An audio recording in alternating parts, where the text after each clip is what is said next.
Prvu verziju modela atoma, nakon Demokritovih opštih zaključaka, ponudio je svetu britanski hemičar John Dalton. Po njemu, atomi su čvrste neprobojne kugle, međusobno vezane unutar supstance.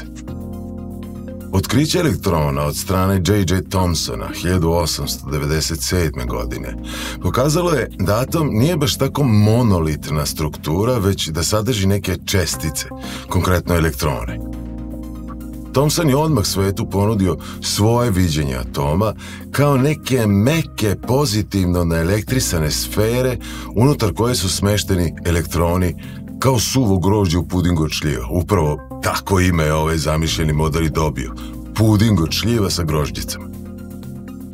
Početkom 20. veka britanski naučnik novozelandskog porekla Ernest Rutherford osmislio je eksperiment čija namera je bila da testira ove dve hipoteze o strukturi atoma. Rutherford je 1899. godine otkrio alfa čestice i, iako mu nije bila poznata njihova struktura, utvrdio da su veoma teške i pozitivno naelektrisane.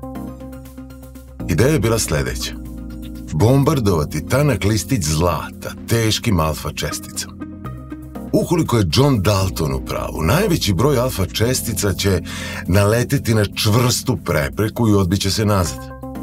Ukoliko je Thomson u pravu, alfa čestice će nesmetano proći kroz listić zlata jer nema ničega što je dovoljno teško da ih skrene sa puta ili zaustavi.